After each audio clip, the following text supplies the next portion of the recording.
السلام علیکم ورحمۃ اللہ وبرکاتہ۔ الحمد للہ رب العالمین والعاقبۃ للمتقین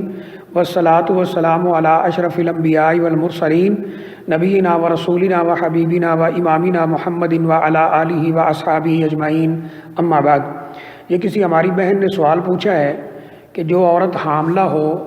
یا وہ بچے کو دودھ پلاتی ہو تو کیا وہ روزہ چھوڑ سکتی ہے، جبکہ دودھ پلانا خود اس کے لیے یا بچے کے لیے نقصان کا باعث ہو،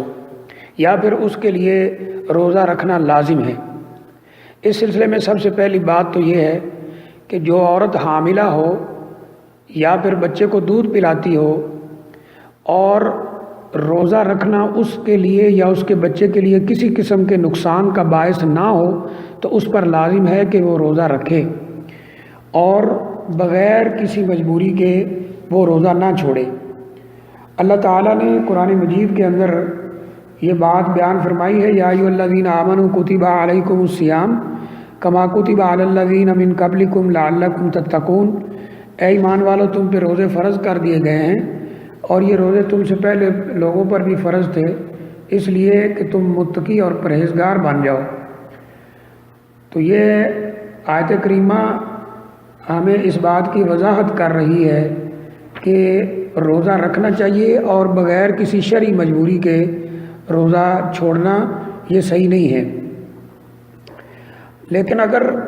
یہ دوسری بات یہ ہے کہ اگر عورت کے لیے جو حاملہ ہے یا بچے کو دودھ پلاتی ہے اس کے لیے اگر روزہ رکھنا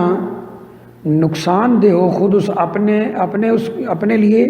یا اس کے بچے کے لیے، تو ایسی صورت میں وہ روزہ چھوڑ سکتی ہے، تب وہ مریض کے حکم میں ہوگی، اور مریض کا حکم اللہ تعالیٰ نے قرآن مجید میں بیان فرمایا ہے، وَمَنْ كَانَ مَرِيضًا أَوْ عَلَىٰ سَفَرٍ فَعِدَّةٌ مِّنْ أَيَّامٍ أُخَرَ۔ اللہ تعالیٰ نے یہاں فرمایا ہے، بلکہ اس سے پہلے فرمایا فَمَنْ شَهِدَ مِنْكُمُ الشَّهْرَ فَلْيَصُمْهُ، جو اس مہینے کو پالے تو وہ اس کے روزے رکھے۔ وَمَنْ كَانَ مَرِيضًا أَوْ عَلَىٰ سَفَرٍ فَعِدَّةٌ مِّنْ أَيَّامٍ أُخَرَ، اگر کوئی مریض ہے یا سفر پہ ہے تو وہ روزہ چھوڑ سکتا ہے، بعد میں جتنے روزے چھوڑے ہوں گے اتنے پورے کرنے ہوں گے۔ پھر فرمایا یرید اللہ بکم الیسر ولا یرید بکم العسر، اللہ تمہارے ساتھ آسانی کا ارادہ کرتے ہیں، تنگی کا ارادہ نہیں کرتے۔ تو اگر روزہ رکھنا حاملہ عورت کے لیے یا بچے کو دودھ پلانے والی عورت کے لیے خود اس کے اپنے لیے تنگی کا باعث ہو، نقصان کا باعث ہو، ضرر کا باعث ہو، یا بچے کے لیے تنگی، نقصان، ضرر کا باعث ہو، تو پھر اس کو اجازت ہوگی کہ وہ روزہ چھوڑ دے، اور بعد میں اگر وہ آرام سے وہ روزے رکھ سکتی ہو تو جتنے روزے اس کے رہ گئے ہیں ان کو وہ پورا کرے، ان کی قضا کرے۔ لیکن اگر روزے اتنے اکٹھے ہو گئے ہوں، مثلاً ایک عورت ایک رمضان میں حاملہ ہے، دوسرے رمضان میں اس کے ہاں بچے کی پیدائش ہو چکی ہے، وہ دودھ پلاتی ہے، اگلا رمضان آیا وہ ابھی دودھ پلا رہی ہے، 3 رمضانوں کے روزے اکٹھے ہو گئے، ایسی صورت میں وہ فدیہ دے سکتی ہے، جیسا کہ یعنی قرآن مجید میں موجود ہے کہ اللہ تعالیٰ نے فرمایا فدیۃ طعام مسکین، ایک مسکین کا کھانا کھلانا ہے ایک روزے کے بدلے میں۔ یہ اس شکل میں ہے جب اس کے لیے اتنے زیادہ روزے رکھنا مشکل ہو جائے۔ تو بہرحال حاملہ یا دودھ پلانے والی عورت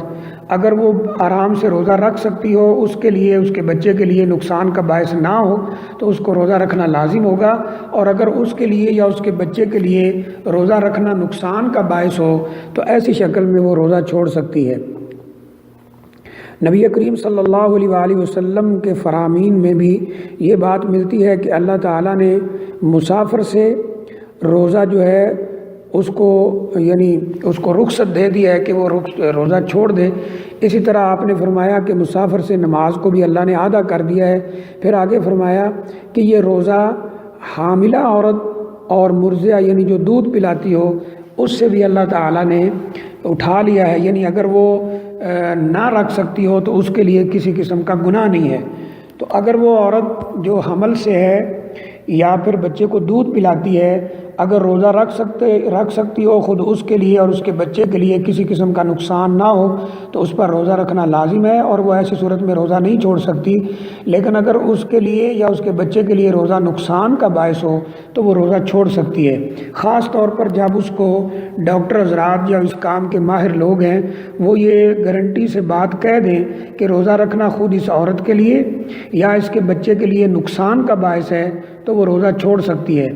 بعد میں اس کو پورا کر سکتی ہو تو وہ پورا کرے، اور اگر اسے یہ علم ہو کہ وہ بعد میں بھی اس کے روزے زیادہ ہیں وہ پورا نہیں کر سکتی تو ایسی صورت میں وہ ایک روزے کے بدلے میں ایک مسکین کو ایک وقت کا کھانا دے گی، جو فدیہ کہلاتا ہے، فدیۃ طعام مسکین قرآن مجید نے فرمایا ہے۔ تو اس طرح انشاءاللہ اس کا روزے پورے ہو جائیں گے۔ واللہ اعلم بالصواب۔